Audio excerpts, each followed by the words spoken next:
क्या 2024 के होने वाले लोकसभा चुनाव से पहले समाजवादी पार्टी और कांग्रेस के बीच तनाव बढ़ता दिखाई पड़ रहा है? क्योंकि 5 राज्यों में होने वाले विधानसभा चुनाव में पहले उत्तर प्रदेश में अखिलेश यादव की साइकिल यात्रा किसके खिलाफ निकली है, यह भी बड़ा सवाल है। इसके अलावा सपा प्रमुख अखिलेश यादव की इस यात्रा से बीजेपी या कांग्रेस में से किसकी मुश्किलें ज्यादा बढ़ेंगी, ये हम अपनी इस रिपोर्ट के जरिए आपको बताने की कोशिश करेंगे।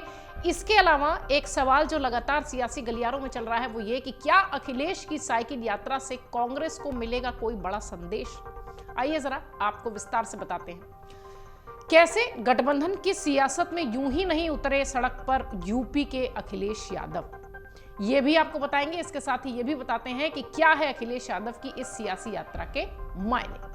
दरअसल आने वाले चुनाव में जिन समुदायों को साध कर कांग्रेस अपनी सियासी नींव मजबूत करने की कोशिश कर रही है या यूं कहें कि चाह रही है, उन्हीं समुदायों पर समाजवादी पार्टी लगातार अपनी दावेदारी ठोक रही है।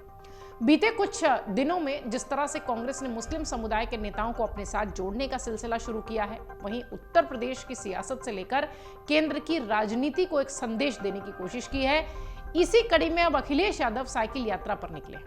इस यात्रा का नाम दिया गया है समाजवादी पीडीए यात्रा। अखिलेश यादव ने एनडीए के खिलाफ पीडीए का नारा बुलंद करने की कोशिश की है, मतलब पिछड़े दलित और मुस्लिम।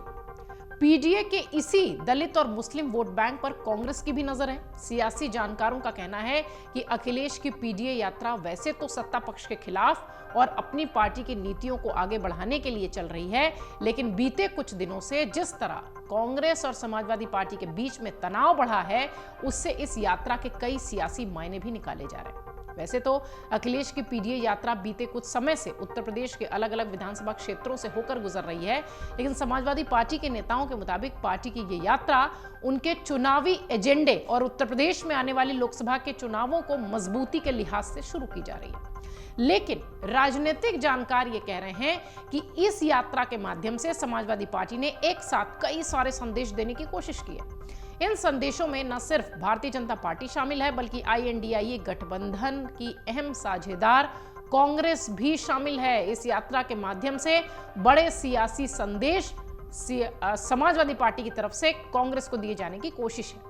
राजनीतिक विश्लेषकों का यह कहना है कि बीते कुछ दिनों में अगर उत्तर प्रदेश की सियासत को बहुत करीब से, बहुत बारीकी से देखा जाए तो समाजवादी पार्टी और कांग्रेस के बीच खुले तौर पर नेताओं का आमना सामना दिखाई पड़ा है। शुरुआत में आजमगढ़ में हुए चुनाव के नतीजे के समय हुआ, उसके बाद रही कही कसर जो थी वो मध्य प्रदेश में समाजवादी पार्टी की ओर से गठबंधन के चलते मांगी गई सीटों के बाद पूरी हो गई। सियासी जानकार बताते हैं कि कांग्रेस की लगातार समाजवादी पार्टी के इस गढ़ में सेंधमारी करने की तैयारी है, जो कि उसका कोर वोट बैंक है। हालांकि कांग्रेस का यह मानना है कि समाजवादी पार्टी के साथ जो भी वोट बैंक जुड़ा वो कभी कांग्रेस का वोट बैंक था ही नहीं, इसलिए कांग्रेस मुसलमानों से लेकर दलित और पिछड़ों तक की सियासत में आगे बढ़ रही है। राजनीतिक विश्लेषक ये कहते हैं कि अखिलेश यादव पिछड़ा, दलित और अल्पसंख्यकों के माध्यम से न सिर्फ उत्तर प्रदेश की सियासत बल्कि आने वाले लोकसभा चुनाव के लिहाज से अपनी मजबूत राजनीतिक नींव रख रहे हैं। उनका यह कहना है कि गठबंधन के बावजूद भी दोनों दलों के बड़े नेताओं को छोड़ दिया जाए तो निचले स्तर पर जमकर तनातनी चल रही है। ऐसे में समाजवादी पार्टी की पीडीए यात्रा उसी राह पर चल रही है जिस पर कांग्रेस उत्तर प्रदेश में अपना जनाधार बढ़ाने की तैयारी कर रहे हैं। दरअसल बीते कुछ दिनों में जिस तरह से आजम खान के मामले में कांग्रेस ने बढ़ चढ़ कर बयानबाजी करनी शुरू की और उसने मिलने की योजनाएं बनाई, वो समाजवादी पार्टी के नेताओं को रास नहीं आई।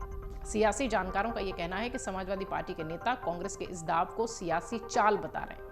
यही वजह है कि समाजवादी पार्टी की पीडीए यात्रा में जिन बिंदुओं को शामिल कर आगे बढ़ाया जा रहा है उसमें आजम खान का भी मुद्दा शामिल है। राजनीतिक जानकारों का यह भी कहना है कि कांग्रेस ने पश्चिम में मुस्लिम नेताओं पर दाव लगाकर उनको अपने साथ जोड़ने की जो कवायद थी वो शुरू की है, क्योंकि पश्चिमी उत्तर प्रदेश में मुस्लिम नेता बहुजन समाज पार्टी और समाजवादी पार्टी के हिस्से से ही आते हैं। इससे भी कांग्रेस और समाजवादी पार्टी के बीच अंदरूनी तौर पर तकरार बढ़ रही है। सियासी जानकारों का यह कहना है कि अखिलेश की पीडीए यात्रा का जितना संदेश बीजेपी को जा रहा है उतना ही संदेश कांग्रेस के लिए भी है। हालांकि समाजवादी पार्टी के मुखिया अखिलेश यादव ने कहा है कि देश में लोगों को बांटने की राजनीति करने वालों के खिलाफ ये यात्रा है, एक बड़े संदेश के तौर पर यह यात्रा निकल रही है। राजनीतिक जानकारों का यह कहना है कि इस लिहाज से तो ये यात्रा भारतीय जनता पार्टी की नीतियों के खिलाफ ही है, लेकिन सियासी गलियारों में इसे कांग्रेस की ओर से तैयार किए जाने वाले नए सियासी समीकरण के मद्देनजर भी देखा जा रहा है। इसीलिए कहा जा रहा है कि अखिलेश यादव ने एक तीर से कई निशाने लगाए हैं। अगर आप ये वीडियो YouTube पर देख रहे हैं तो हमारे चैनल को सब्सक्राइब करें और बेल आइकन को दबाना ना भूलें। अगर आप Facebook पर ये वीडियो देख रहे हैं तो हमारे पेज को लाइक करें।